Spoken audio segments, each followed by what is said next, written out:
Os cumprimento com a paz do Senhor. Apocalipse, capítulo 19.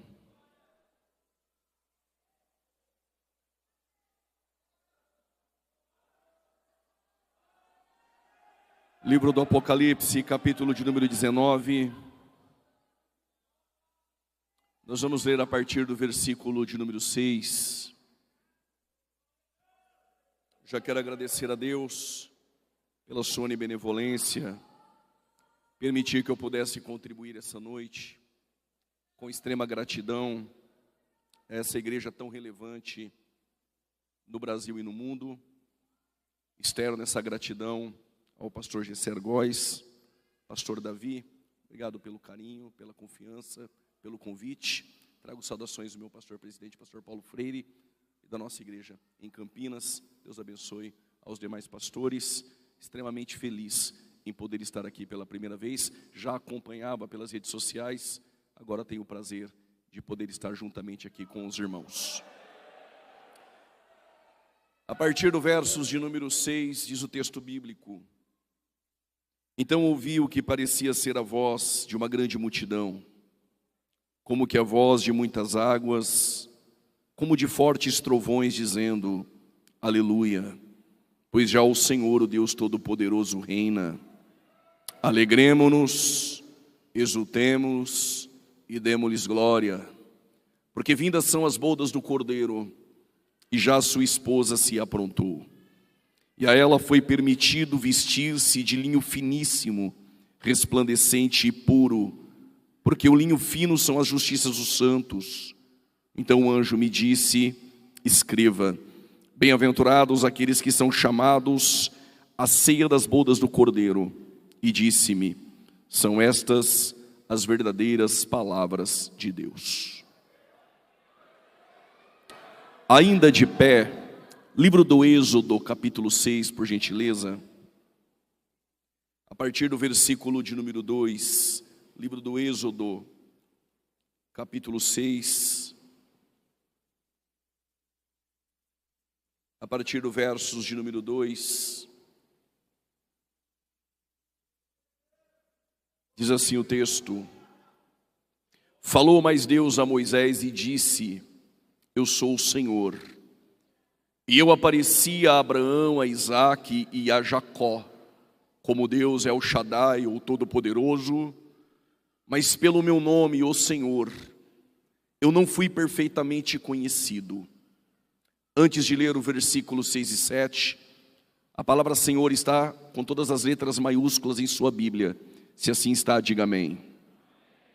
Olhem para cá, por gentileza. Quase 7.000 vezes, na nossa tradução, nós vamos ter a palavra Senhor com todas as letras maiúsculas. E por quê? O alfabeto hebraico antigo não tinha vogais. Eram 22 consoantes. E o nome de Deus, 4 consoantes impronunciáveis ao judeu, por reverência e temor: Yud, Re, Vav, Re. O copista, quando se deparou com Hashem, o nome Yud, Re, Vav, Re, ele não se achava digno de escrever Yud, Re, Vav, Re. Então ele substituiu por Adonai. O tradutor, ele colocou a palavra Senhor, que é Adonai em hebraico, com todas as letras maiúsculas, para que nós soubéssemos que aqui estava um nome impronunciável, Yud, Re, Vav, Re. Por que eu estou te dizendo isso? Porque Deus apareceu para Moisés e disse: o Abraão, o Isaque e o Jacó só me conheceram como Deus é o Shaddai, mas o meu nome, Yud, Re, Vav, Re, eu nunca tinha revelado para ninguém. Moisés cresceu no palácio como filho da filha de Faraó. Tinha vestes de príncipe, tinha um quarto no palácio, cresceu em meio às riquezas do Egito, estudou nas melhores universidades do Egito, mas nunca tinha ouvido a voz de Deus. Aqui, ele está em um deserto, 80 anos de idade, sem vestes reais, com vestes sujas de um pastor de ovelhas, mas é a primeira vez que ele escuta a voz de Deus. Não importa o ambiente, nunca é cedo ou tarde demais para Deus se revelar a nós. Versículo de número 6 e 7, você vai guardar 4 coisas que estão no versículo 6 e 7. Se você não guardar, certo é que sairá daqui sem entender nada da mensagem. Mas se você se esforçar um pouquinho e guardar 4 coisas, pode ter certeza que essa palavra será um divisor de águas em sua vida. Versículo de número 6, portanto, diga aos filhos de Israel, eu sou o Senhor, e vos tirei debaixo, diga bem forte, das cargas. A primeira coisa que você precisa guardar, diga cargas. E vos livrarei, diga bem forte, da servidão. Diga da servidão. A primeira coisa é, diga cargas. A segunda é, diga servidão. A terceira está no texto, diga, com braços estendidos, vos resgatarei. Diga, com braços estendidos, vos resgatarei. E a quarta está no versículo 7, diga bem forte, seremos o teu povo. Diga, ele será nosso Deus. Não precisa repetir, mas antes de tomar o assento, guarde essas 4 coisas: cargas, servidão, com braços estendidos vos resgatarei. E a quarta, seremos o teu povo, ele será o nosso Deus. Tome seu assento em nome de Jesus.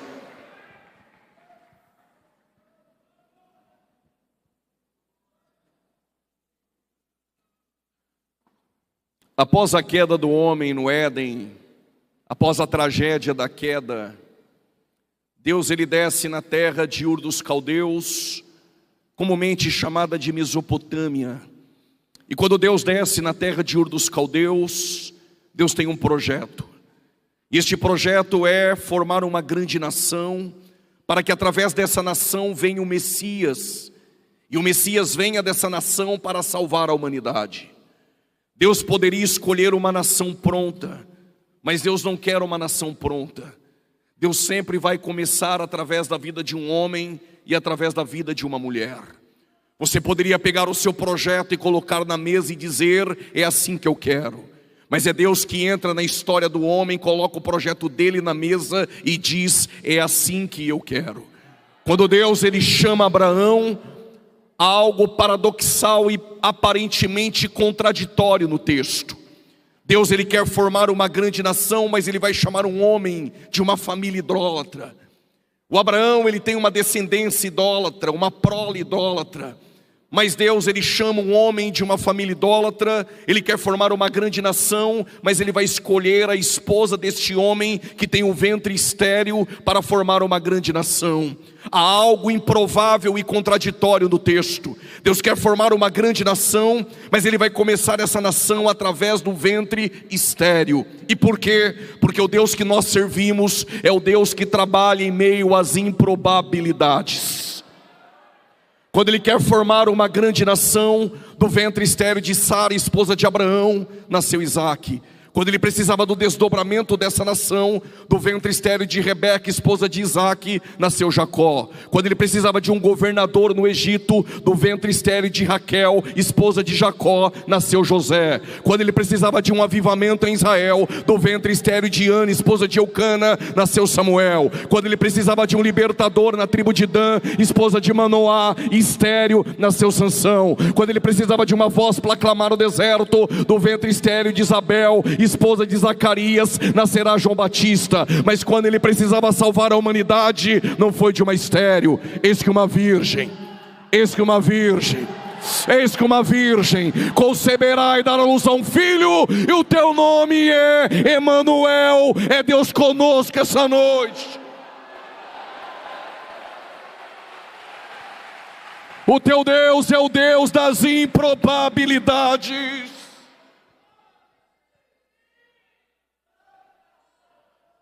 Através dos 12 filhos de Jacó, eles vão crescer de forma magnânima e extraordinária na terra do Egito.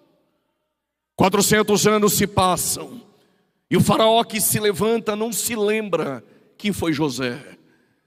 E o faraó percebeu que os hebreus cresciam muito no ambiente de Gósen na terra do Egito. E o crescimento dos hebreus incomodava faraó. Eu vou repetir: o crescimento dos hebreus incomoda Faraó. O crescimento do povo de Deus incomoda e muito. Então Faraó, ele deu um decreto.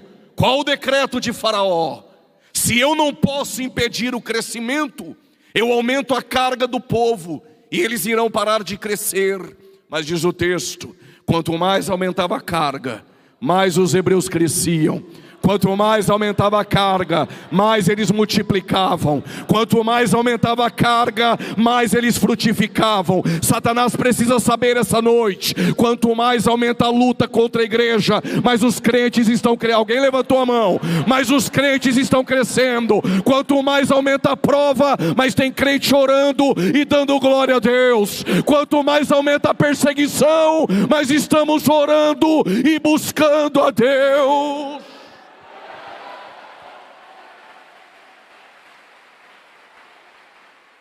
O primeiro decreto de Faraó deu errado.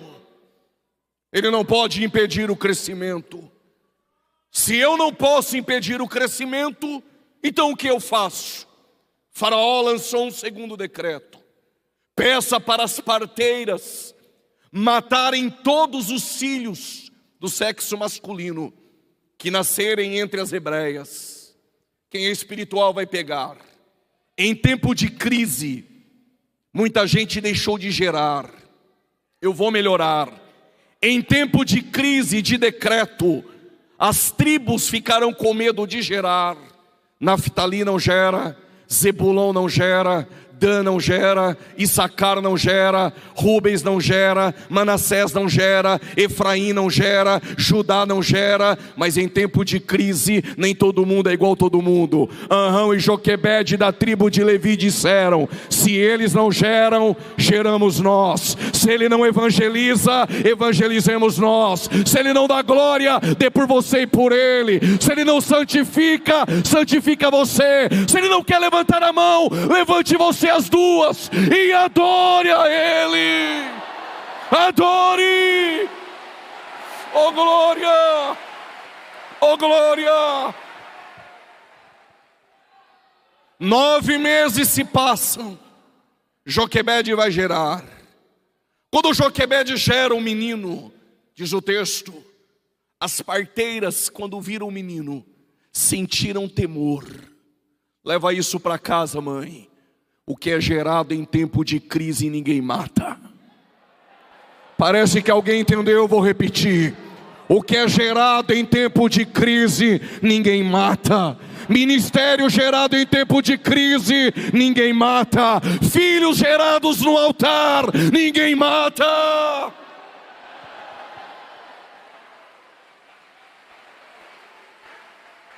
Glória a Deus. Quando o menino nasceu, pegaram o menino, colocaram no cesto. Não vou me desgastar, tu conhece a história de cor. Quando pegaram o menino, colocaram no cesto, colocaram às margens do Nilo. As mesmas águas do Nilo que Faraó usava para matar as crianças, são as mesmas águas que Deus vai usar. Eu vou repetir. As mesmas águas do Nilo que Faraó usava para matar as crianças, são as mesmas águas que Deus vai usar para colocar o cesto no palácio.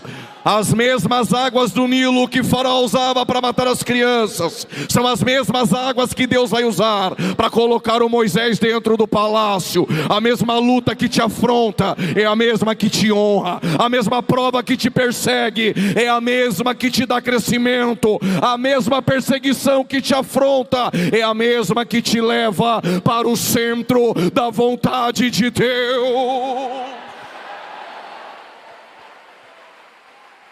Eu não sei se você vai pegar, mas eu vou dizer: Moisés é como um pão lançado nas águas. Em breve nós vamos o achar. 3 meses depois, era para o menino se silenciar. Mas quem disse que projetos gerados em tempo de crise serão silenciados em uma gaveta? 3 meses depois o menino chora. A filha de Faraó viu o menino. Quando tu gera em tempo de crise, não precisa nem postar. Vão perguntar quem gerou. Deus tem sempre uma Miriam por perto. Ela disse: eu sei quem é a mãe.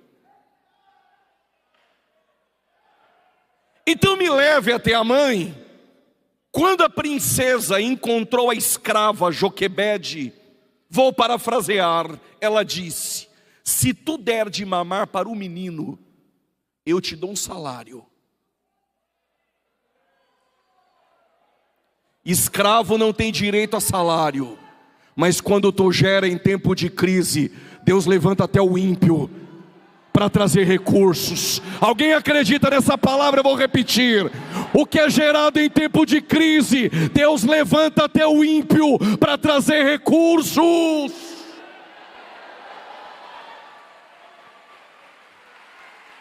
"40 anos se passam e Moisés está na terra do Egito, mata um egípcio e foge para Midian, que em hebraico significa lugar de conflito.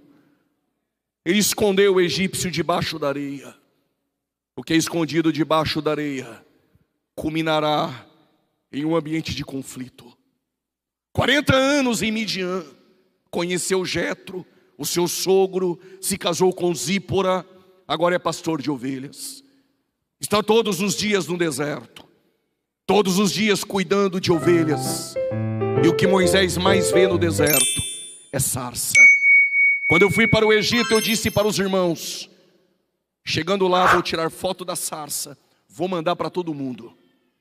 Quando eu vi a sarça, eu perguntei: é sarça? Ele disse: é. Perguntei outra vez: pastor, isso é sarça? Lá do Egito ele falou: é sarça. Nem foto eu tirei.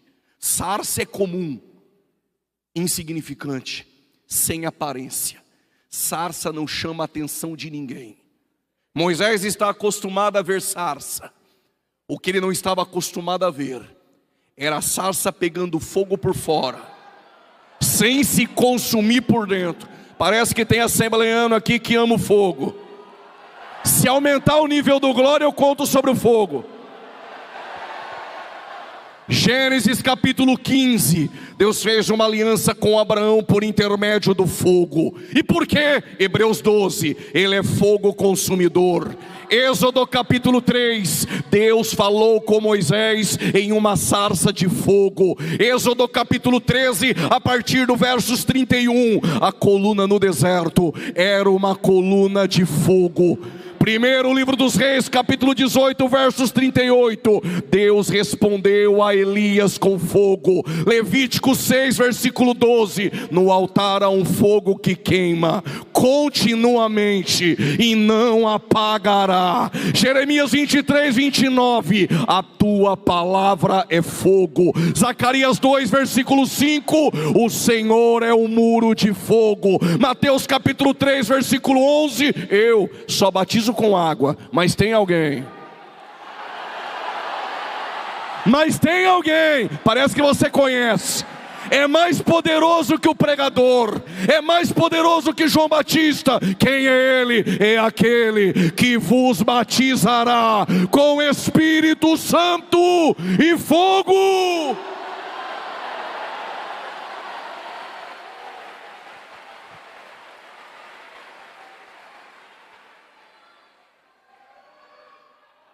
Tem algum Caio aqui na multidão? Não é revelação. Tem algum Caio? Tem? Ok. Segundo o Talmud, quando dois judeus estavam conversando sobre a Torá, eles acreditavam que Deus se manifestava. Segundo os rabinos, na sinagoga, para ter culto, no mínimo tem que ter 10 pessoas. Se chegar na sinagoga, tiver 9, nem abre, não tem culto.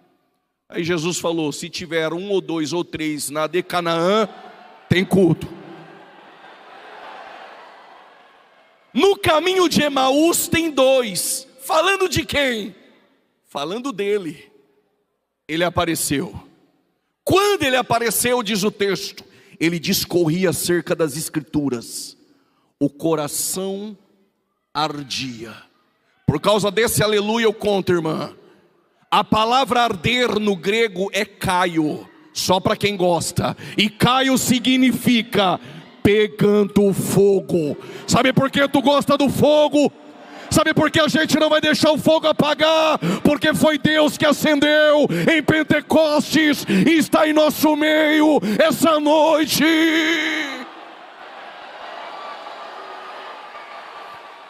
Oh glória! Alaia mandorá. Ariassuri que manto. Estou sentindo Deus essa noite entre nós.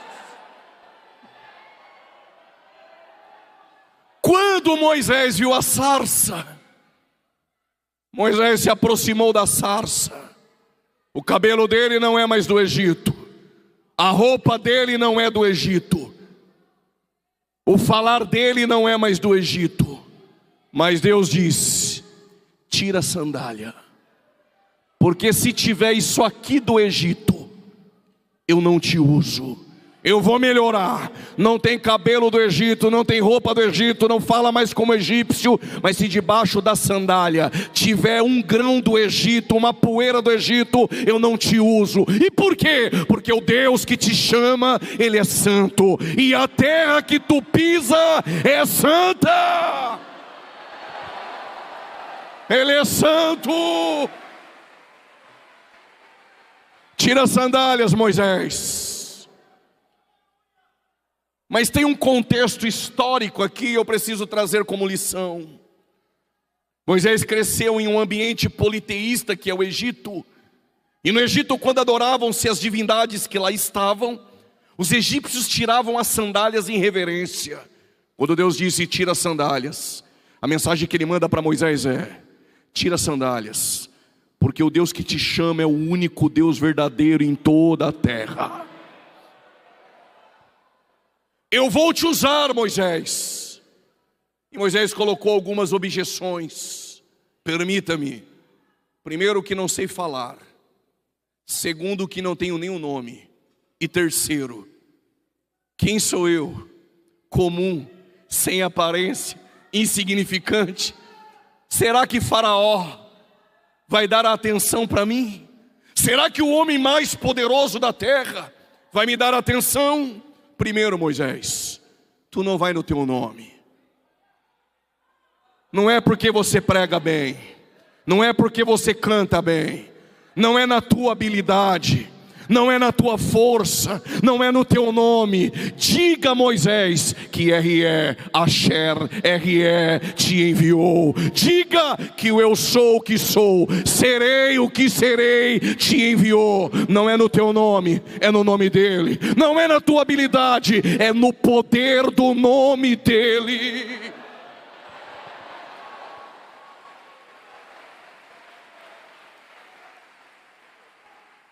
Senhor, tenho 80 anos de idade, pesado de língua. Aqui vai para a terceira idade essa noite. Moisés escreveu Salmos 90. Eu vou elucidar desenhando para que possamos entender melhor. Moisés disse assim: com 70 anos até dá para fazer a obra. Com 80 pode jubilar que é enfado. Aí Deus chamou com 80. Só para mostrar que quem faz é Ele. Mas é sobre isso que eu quero falar. A terceira objeção é: como eu vou chamar a atenção do homem mais poderoso da terra? Eu sou comum, insignificante. Tu não entendeu, Moisés? Assim como eu peguei uma sarça comum, insignificante e sem aparência, incendiei e chamei tua atenção, tu vai para o Egito. Chegando lá, eu vou te incendiar e vou chamar a atenção de Faraó. Eu vou te incendiar. Não importa o contexto que você cresceu, Deus não trabalha com currículos. Se Ele te incendiar, Ele chama a atenção dos grandes.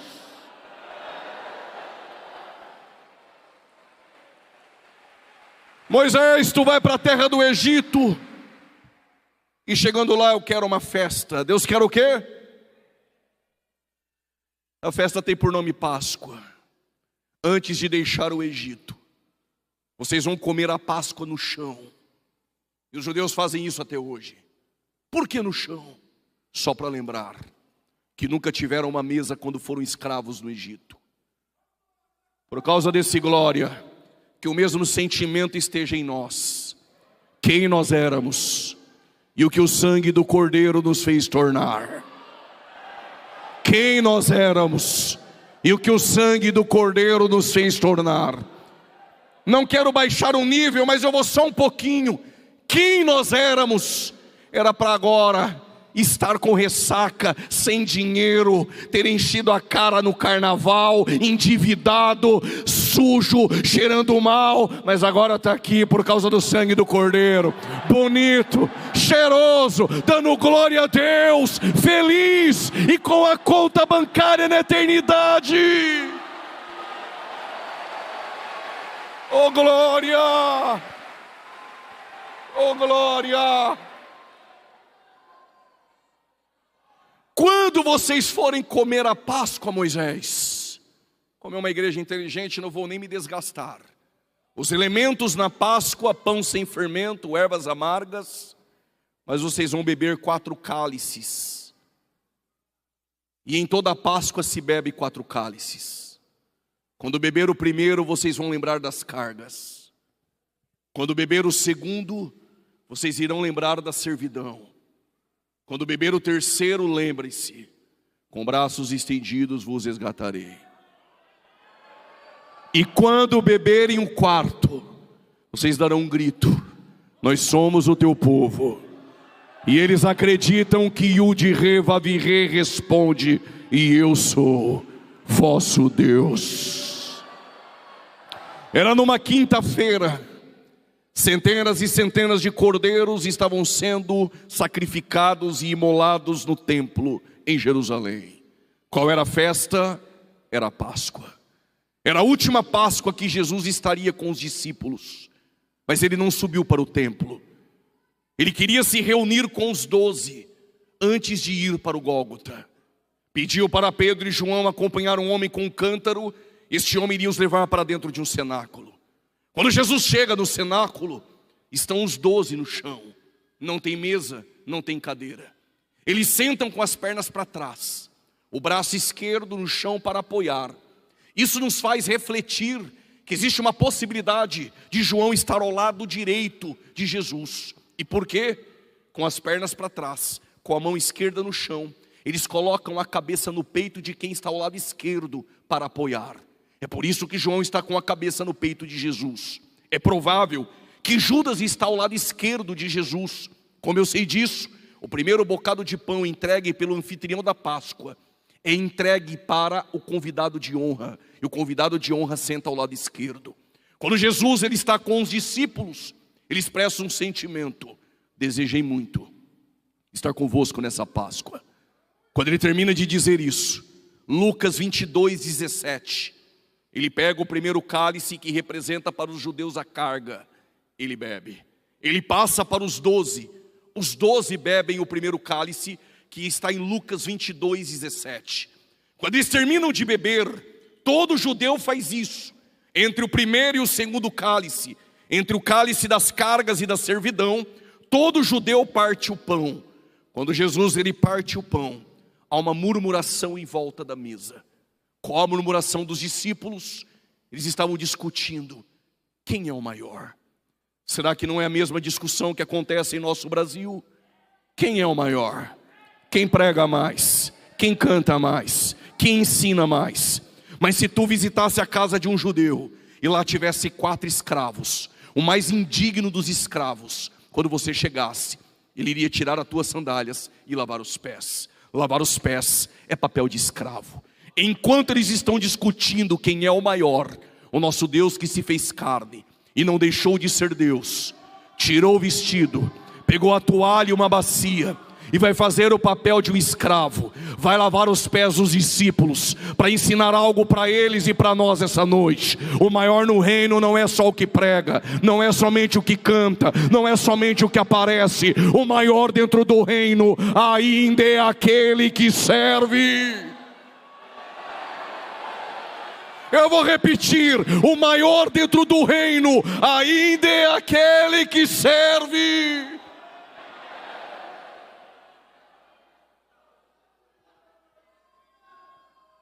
Tirar o vestido pegar a bacia, uma toalha, é o mesmo que dizer: ele não teve por usurpação ser igual a Deus. Esvaziou-se de si mesmo. A palavra esvaziar é kenosis, não é deixar de ser Deus. Ele abriu mão dos privilégios, se fez semelhante aos homens, como doulos, escravo, obediente até a morte, morte de cruz.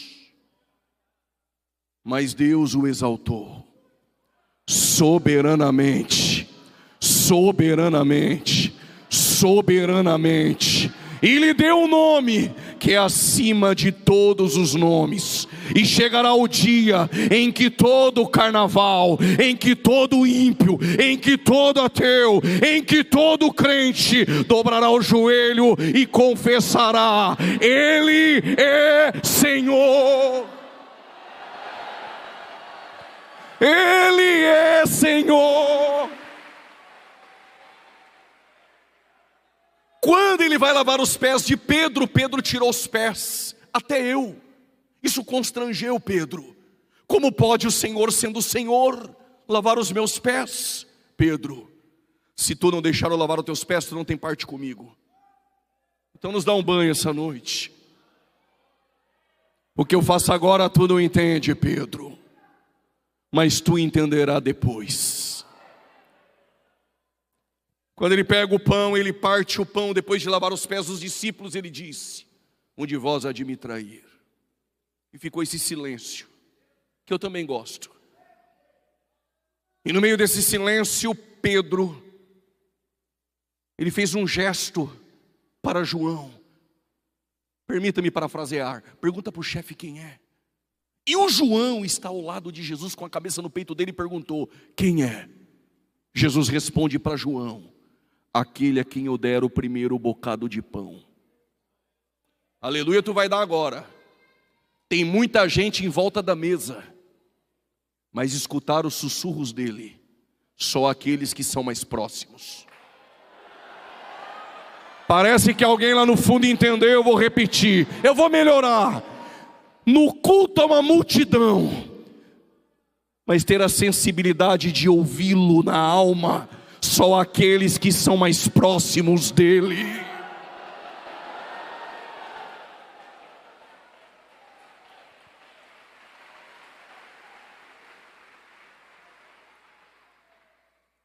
Por que João ouviu o que os outros não ouviram? Porque João escreveu mais do que eles escreveram. Porque João foi aonde eles não foram. Porque João viveu experiências que eles não viveram. Eu explico. Porque em Marcos 6 e João 6, o ministério de Jesus era acompanhado por 5.000 pessoas. Só iam para o culto por causa do pão e do peixe. Mais de 5.000 pessoas em 1 Coríntios verso 6. Somente 500 pessoas e mais Tiago viram ele ressuscitar. Mais de 500 pessoas e mais Tiago. Somente 120 em Atos 2 estão no ciclo de oração, no cenáculo, na de Canaã orando.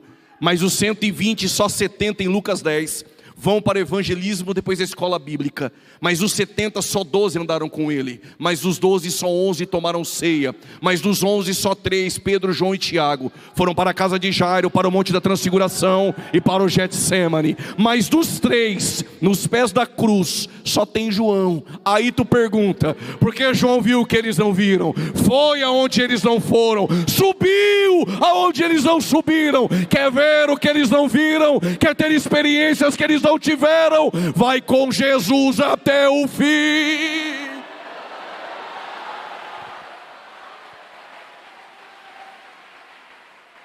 Pregador, eu não entendi, eu vou explicar melhor. Saia da superficialidade. Para de contar experiência e testemunhos dos outros. Está na hora de se aproximar dele, da palavra, da oração, com profundidade, para viver as suas próprias experiências com ele. Aí ele disse: um de vós há de me trair, e este é o diabo. Aí o Judas perguntou: porventura sou eu, Rabi? Tu dizes. A expressão grega tu dizes é isso mesmo. Quando foi entregue o bocado de pão, ele deixou a mesa.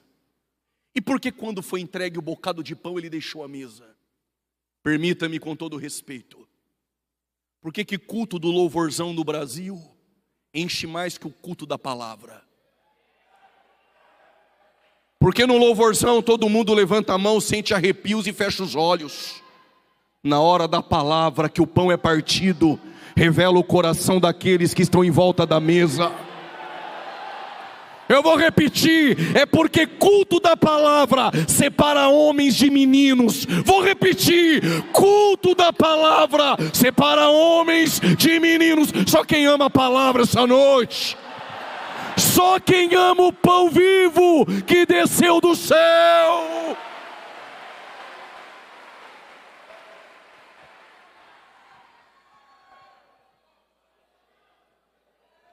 O que te sustenta é o pão. O que te fortalece para dizer não ao pecado é o pão. Jesus agora está com os 11. Ele só bebeu um cálice, faltam 3. Lucas 22:17, ele bebeu o primeiro, mas Lucas 22:20, ele pega o segundo cálice. Para o judeu fala da servidão, mas para nós ele disse: este cálice é a nova aliança no meu sangue. Quando ele bebe, ele passa para os 11, e os 11 bebem. Eles beberam o cálice das cargas e da servidão. Está faltando o terceiro cálice, que é com braços estendidos: vos resgatarei. E ainda falta o quarto cálice. Mas depois do segundo cálice, antes de beber o terceiro, todo judeu faz isso: ele canta um hino. Não me pergunte que hino ele cantou, mas em Marcos 14 e Mateus 26 diz o texto: e tendo cantado um hino, ele foi para o Monte das Oliveiras. Quando eu li isso a primeira vez, novo convertido, eu fiquei chocado. Porque este texto, junto com este, na noite em que foi traído, partiu o pão e deu graças, eu fiquei impactado. Porque o texto está nos descrevendo que na noite em que ele foi traído, ou seja, o traidor estava na mesa, mas mesmo assim ele foi grato. Ele vai ser abandonado, mas mesmo assim ele canta um hino. Cantar um hino na bênção é fácil. Difícil é levantar a mão e dar glória quando está na luta, quando está na prova. É porque a minha gratidão não depende do caráter do ofensor na mesa, mas de um coração sensível e quebrantado a Ele. Quando Jesus canta um hino, diz o texto, e tendo cantado um hino, ele foi para o Monte das Oliveiras. Nunca nenhum judeu fez isso. Abandonou a Páscoa deixando 2 cálices. Quando ele abandona a mesa, os 11 vão atrás dele, ele para e diz: todos vós serão como ovelhas que não têm pastor. O pastor vai ser ferido e vocês irão me abandonar. Sempre o Pedro, né, irmãos? Eu vou codificar. Pedro diz: de maneira nenhuma. Eu vou contigo até o fim. Eu morro contigo. Pedro não estava mentindo. O problema é que Pedro não sabia quem ele era por dentro. E Jesus sabe coisas ao teu respeito que nem você sabe. Eu vou repetir: Jesus sabe coisas sobre você que nem você sabe. Pedro, tu não é tão forte assim. Antes que o galo cante, 3 vezes tu me nega. Mas eu vou para Galileia.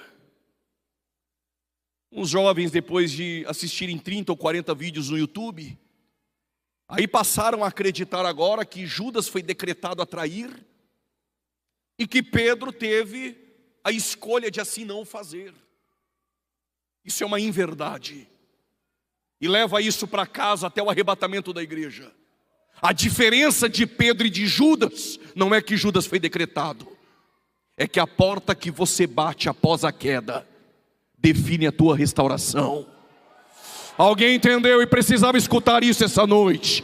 A porta que você bate após a queda define a tua restauração.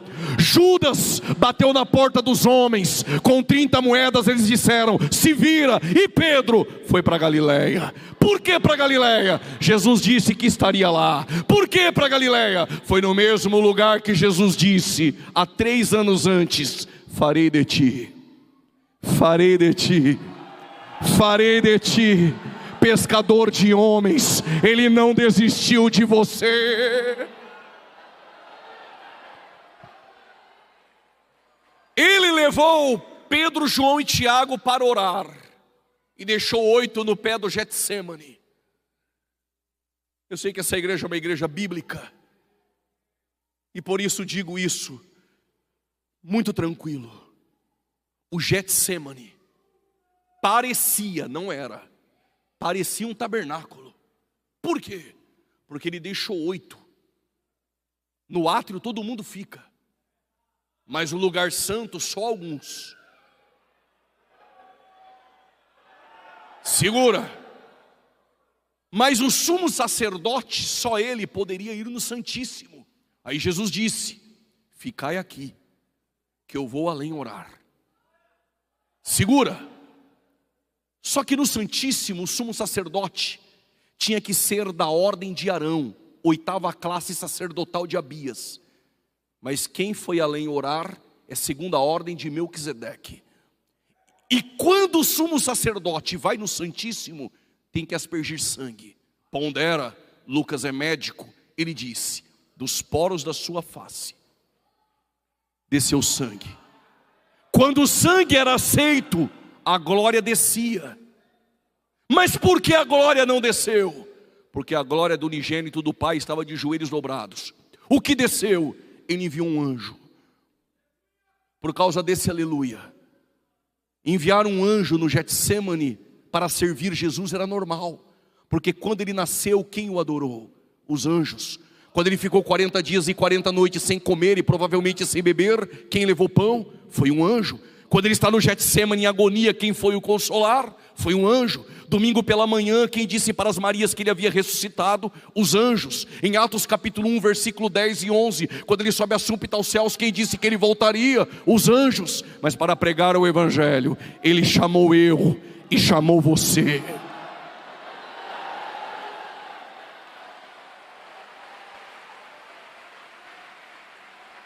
E quando ele está orando, quantos cálices faltam? Quantos? Está faltando o terceiro. E quando ele está orando, ele disse: Pai, afasta de mim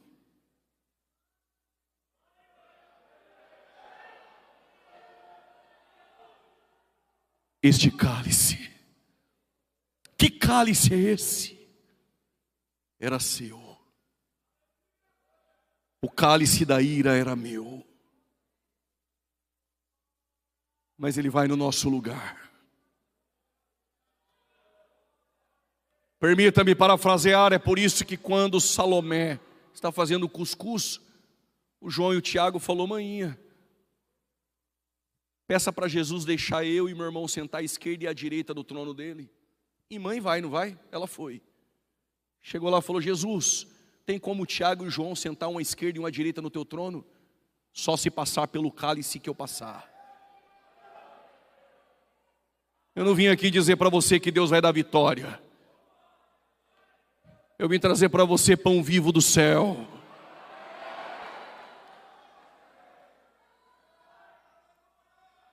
Ele está orando, ele disse: Pai, afasta de mim este cálice. Como o terceiro cálice é com braços estendidos, o Pedro não pode ir, o João não pode ir. Então ele se levanta e diz: todavia, seja feita a tua vontade. Quando ele deixa o Getsemane, Judas o espera. Na saída do Getsemane, Judas o encontra e dá um beijo. A palavra grega são repetidos beijos, mais do que 3. Quando os soldados vieram prender, perguntaram: és tu Jesus? Ele disse: eu sou. Eles caíram.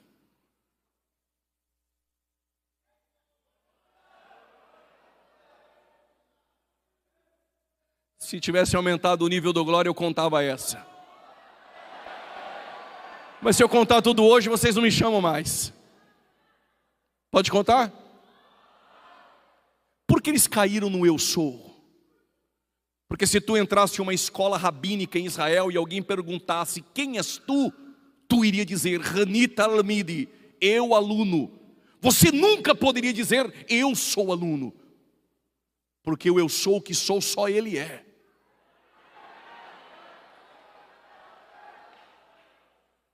É por isso que quando os fariseus estão discutindo com Jesus, eles queriam ter um lugar com Jesus. Não dá, né, irmãos?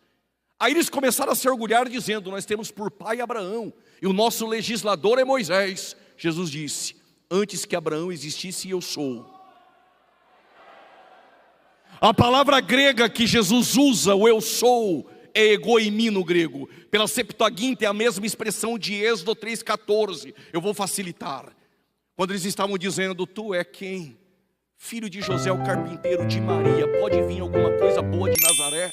Nós temos por pai Abraão, legislador Moisés. Quem é você? Ele disse, eu sou antes de Abraão, eu sou aquele que falou com Moisés. Como vocês estão mais animados com a palavra, eu conto mais uma. Eu sou antes de Abraão, falei com Moisés, e Abraão viu meu dia e ele se alegrou. Como isso aconteceu? Quando ele foi para o Moriá, amarrou Isaac, levantou o cutelo e o anjo disse, pare, eis ali o carneiro. Ele viu a maquete do Calvário. Abraão viu o meu dia e ele se alegrou. Mas eu sou antes de Abraão, falei com Moisés na sarça. Quando ele disse aos soldados, eu sou, eles caíram. É a voz da divindade, é a voz do eterno, é a voz que impactou a tua vida, é a voz que sustenta o universo, é esta palavra que te trouxe aqui essa noite.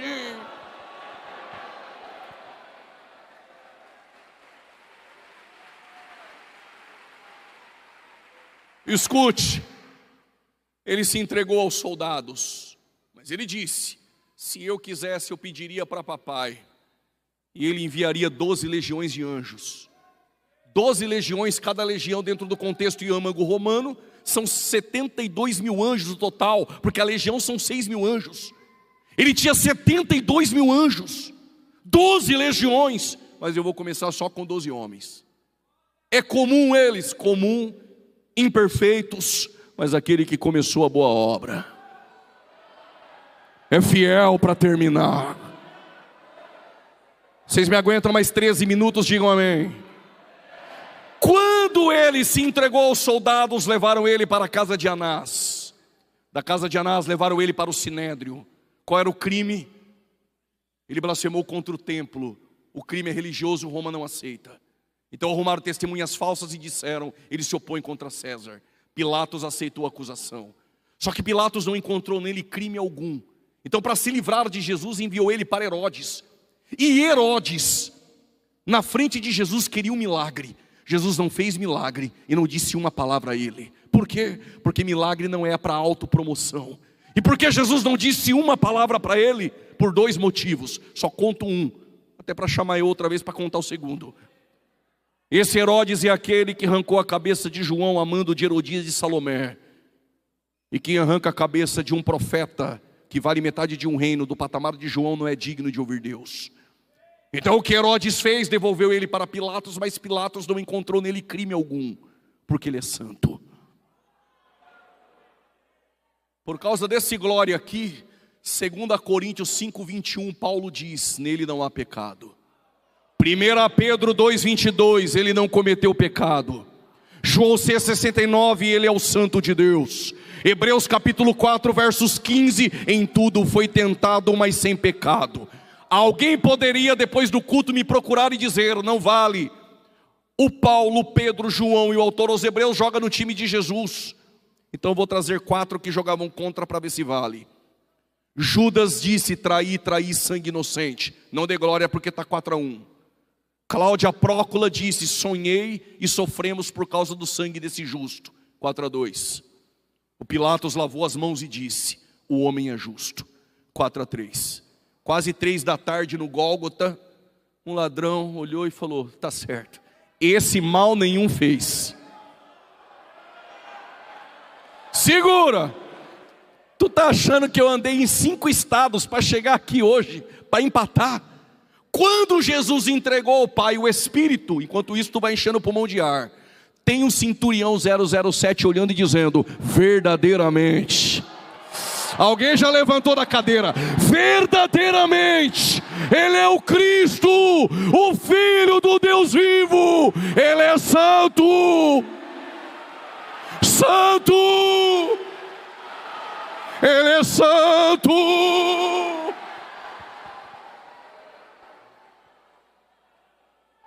Quantos cálices faltam? Quantos?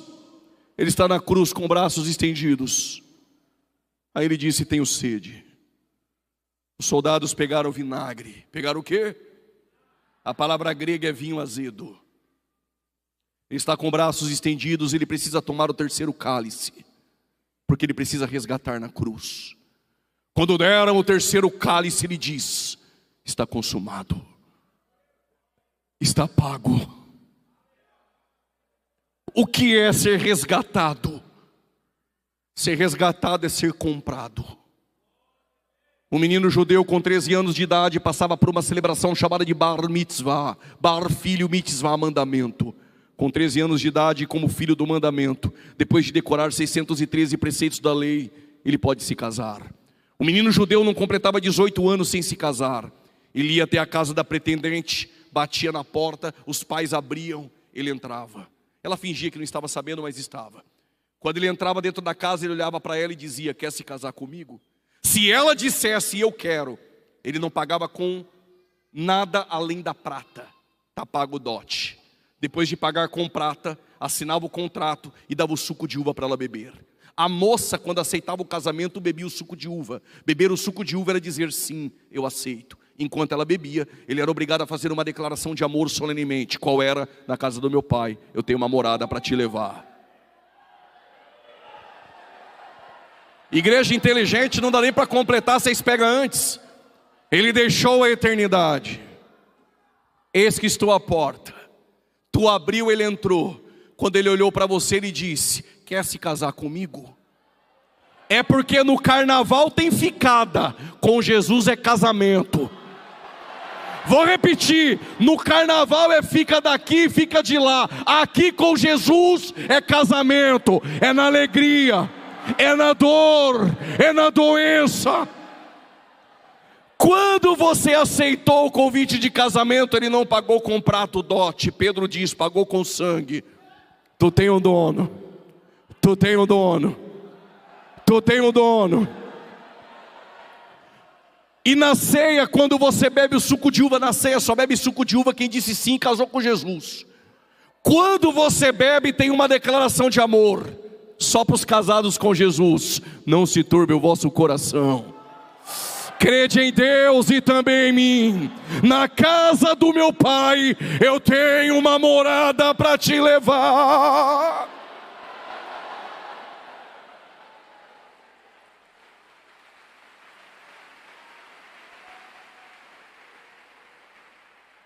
Quantos cálices faltam agora? Quantos? Conta outro dia, amém?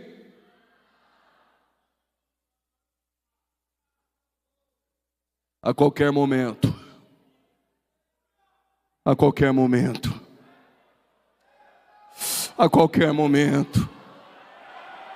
Pode ser hoje no caminho de volta para casa. Pode ser amanhã pela manhã no café.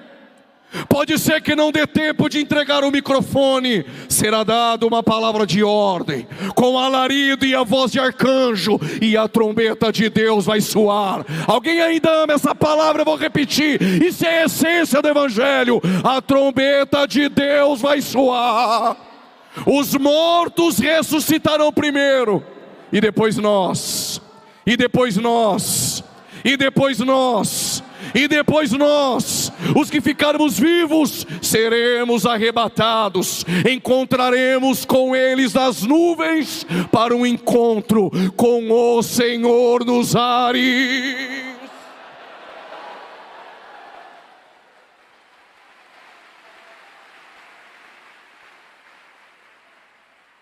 todos os que morreram em Cristo ressuscitarão de forma incorruptível e imortal. E nós, com os corpos glorificados, entraremos na eternidade. 5 minutos eu encerro. Vai ter uma mesa que vai cruzar toda a eternidade. Que mesa é esta? Bem-aventurados os que são chamados à ceia das bodas do Cordeiro. E já sua esposa se aprontou. Tem uma parte dela aqui essa noite. E quando nós chegarmos na mesa das bodas, nós vamos olhar no lado da mesa o Abraão, Isaac, Jacó, João Batista com uma cabeça novinha, escapou, Zacarias, Malaquias, Jó, Davi. Imagina as irmãs conversando com Ruth, Raabe, Maria.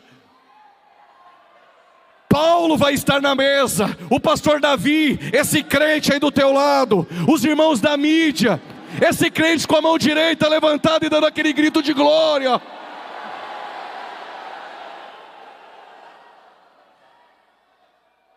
Dá uma olhadinha do lado aí, está faltando alguém na mesa. Está faltando alguém. Aí ele aparece como um diácono. Uma bandeja, o último cálice. Não fica olhando assim para ele não, porque o cabelo dele é assim mesmo. É branco como a neve. Os olhos como chamas de fogo, os seus pés como latões reluzentes, o seu rosto resplandecente como o sol. Quem é ele? É o princípio e o fim. Eu já tinha pulado da cadeira. É o alfa e o ômega, aquele que era, que é e que há de vir, a raiz de Davi, o leão da tribo de Judá, aquele que foi morto e está vivo. Vivo! Cadê aquele grito de glória que o diabo odeia? Cadê as línguas estranhas que o diabo odeia?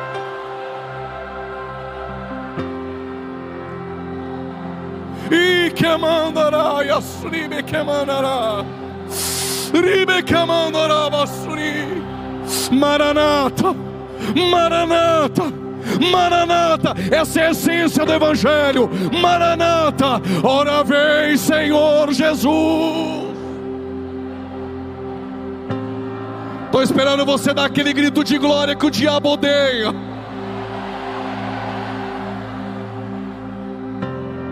Segura um segundo, eu preciso terminar.